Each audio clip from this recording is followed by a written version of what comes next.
falar sobre a escalada da tensão na Ásia. O presidente americano Donald Trump está na Ásia e visitou a Coreia do Sul para tentar conter a investida norte-coreana. Essa viagem acontece em meio à crescente tensão na região.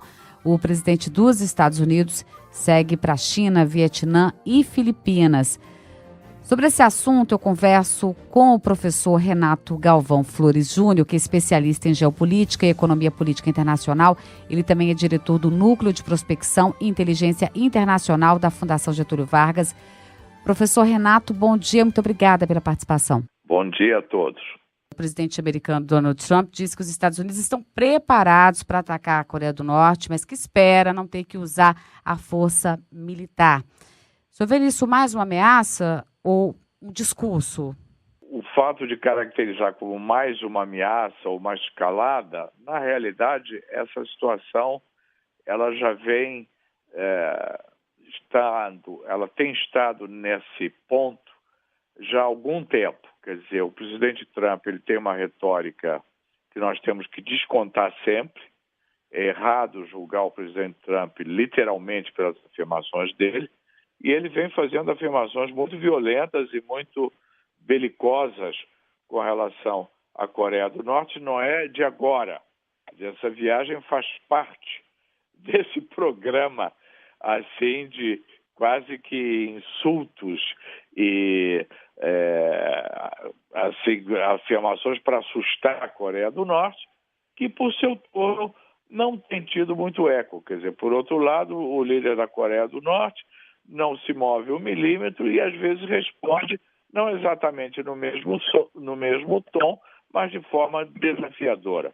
Eu acho que isso aí é um padrão que nós conhecemos na cena internacional. Esse padrão existia às vezes em eventos, conflitos da Guerra Fria, e eu particularmente não acho que existe exatamente uma escalada. É uma situação perigosa, é uma questão tensa, mas a minha opinião é que não vai passar daí. O senhor não vê essa parada em Seul, né, como o senhor citou aí, na sua opinião, não aumenta a tensão entre os dois países? É claro que o presidente Trump é um mestre em dizer coisas que, de repente, pode levar uma outra pessoa a perder o equilíbrio. Aumenta, mas eu não acho que chega a extremo. Por exemplo, é muito importante se lembrar que, ao mesmo tempo, o Congresso norte-americano recebeu um relatório da CIA, onde o relatório claramente diz que a opção pela violência com relação à questão da Coreia do Norte é desastrosa.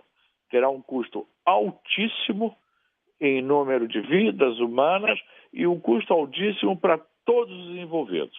Coreia do Norte, Estados Unidos, se os Estados Unidos, por exemplo, iniciar uma ação violenta, Coreia do Sul, talvez Japão. Então, a opção pela violência é altamente desaconselhável. E é curioso que hoje o presidente Trump, no meio dessa sua retórica incendiária, voltou a dizer que seria interessante ter a Coreia do Norte na mesa de negociação. Eu acho isso muito significativo. Você acha que a gente pode estar vendo aí um pouco do fim das tensões, que já duram, como se lembrou, há meses, né? Vem se acentuando mais das últimas semanas, mas com esse tom um pouco mais moderado? Não, o fim não, mas mostra, a meu ver, na minha leitura, que ele está consciente que a opção pela violência não é tão segura, nem tão fácil e terá um custo altíssimo. Essa situação que parece, quando a pessoa é adolescente, ou pelo menos do meu tempo, às vezes você ia brigar com outro menino, se encontrava no final da aula, numa esquina perto da escola, ficava um falando, xingando o outro, dizendo mal da mãe do outro, mas nunca chegava a bater no outro.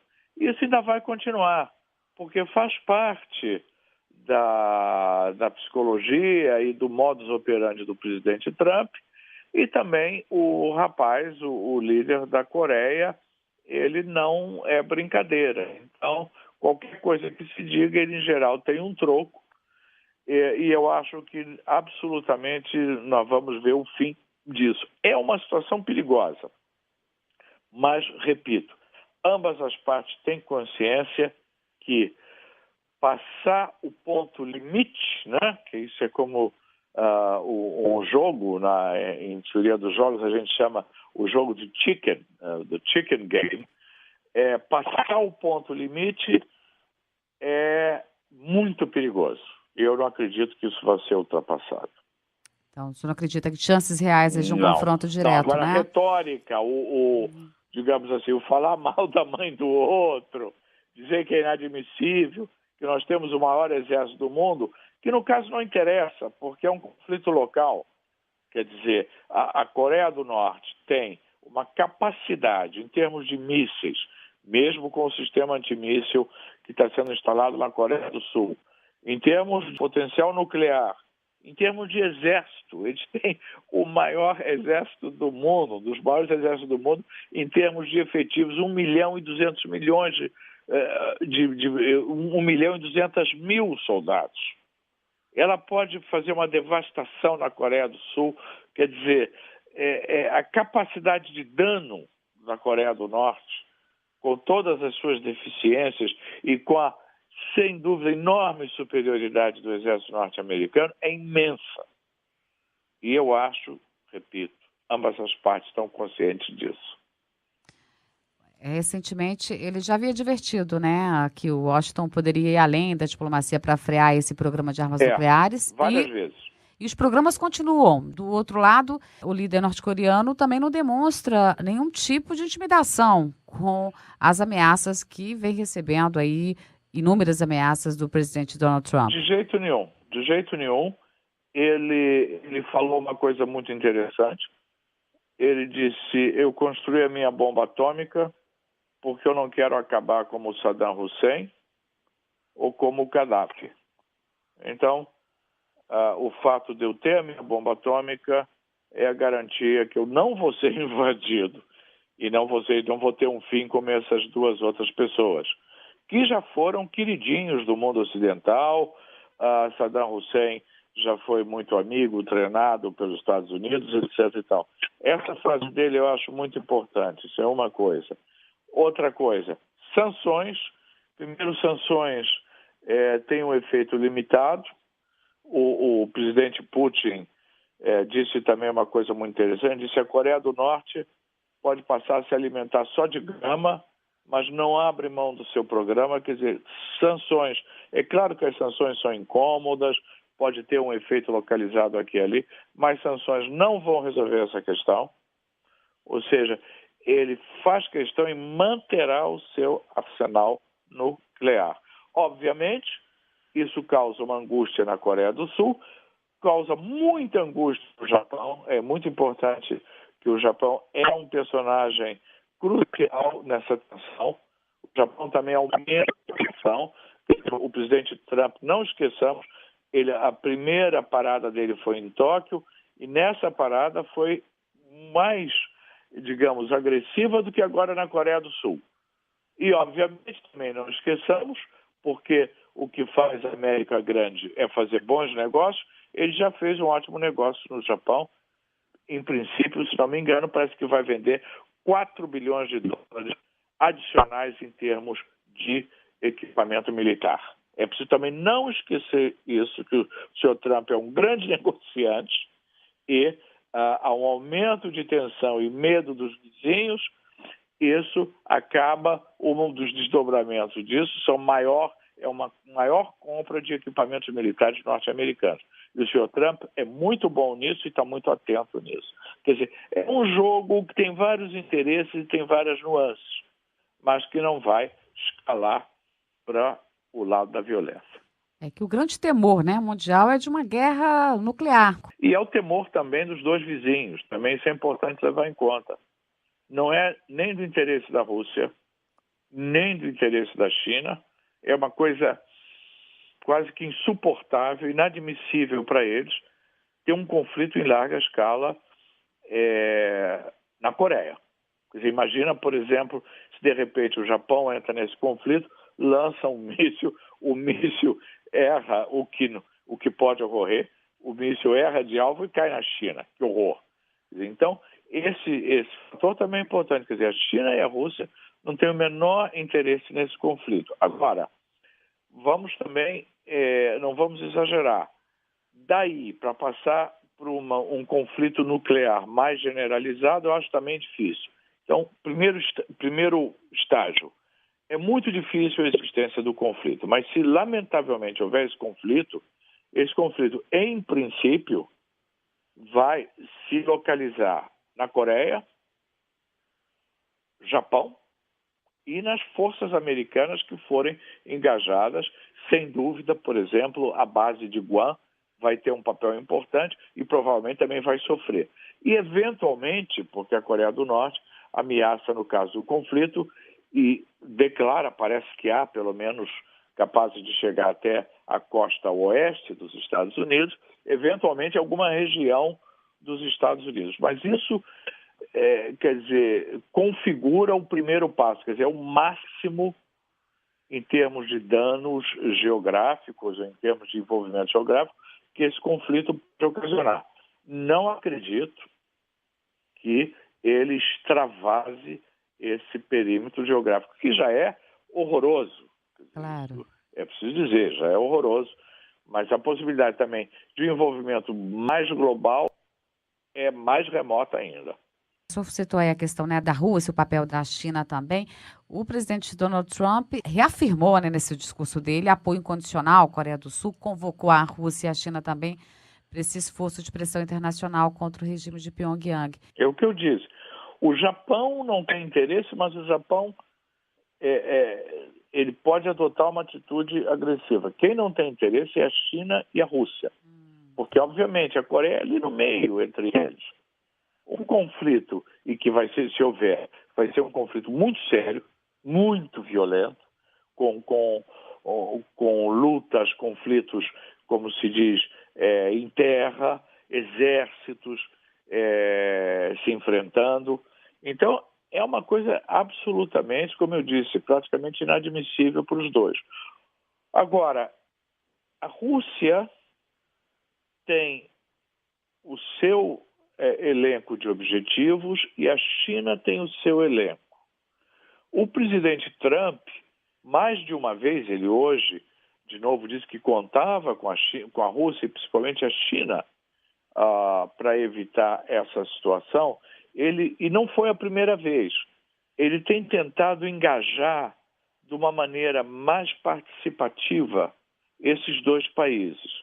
Agora, note-se que os dois, embora não sendo refratários a esses apelos, têm assumido posições muito discretas, porque os objetivos de cada um deles não são exatamente os objetivos dos Estados Unidos. Então, aí é uma situação delicada muito interessante. Eles abominam a ocorrência do conflito. Agora, eles não exatamente compartilham os objetivos e os interesses dos Estados Unidos.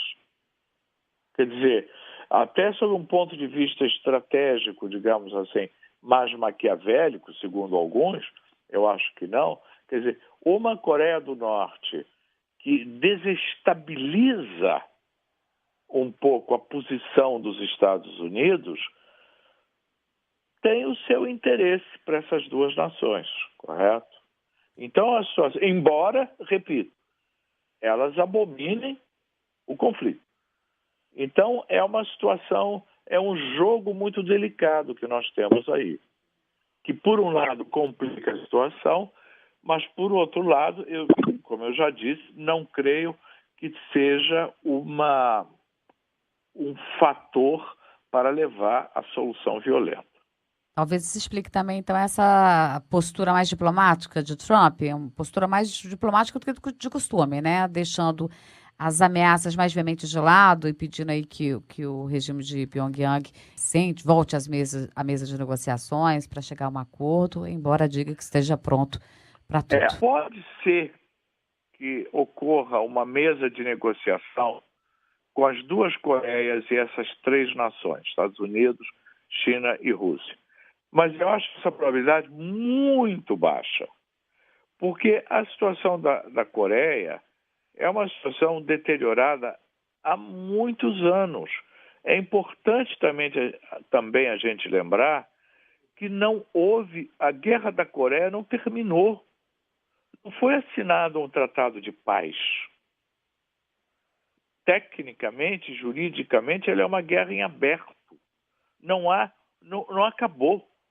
E a Coreia do Norte, o pai, o avô do atual líder, mais recentemente, fizeram ofertas de que se assinasse um tratado de paz, que se equacionasse a situação da Coreia, que os Estados Unidos recusaram. Então, o que nós estamos vendo agora é um crescimento de uma tensão, mas que sempre existiu, porque os Estados Unidos se recusou sempre a assinar um tratado de paz que terminasse a guerra da Coreia. Então, a existência de uma mesa de negociação com as duas Coreias e esses 3 países não é impossível, mas também é muito pouco provável. Professor, olha, muito obrigada, tá, pela análise, pelas explicações, para a gente tentar entender, né, essa situação de conflito, de constantes ameaças. Muito obrigada. Muito obrigado a vocês. É um bom dia aos ouvintes e espero que tenha sido útil. É uma situação difícil, delicada e perigosa, mas eu acho que não vai passar daí, se Deus quiser. Se Deus quiser, estamos todos na torcida, né? Que a gente olha com preocupação, claro, toda essa situação de tensão por lá. Sem dúvida. Eu conversei com o professor, que é especialista em geopolítica e economia política internacional, diretor do Núcleo de Prospecção e Inteligência Internacional da Fundação Getúlio Vargas, Renato Galvão Flores Júnior.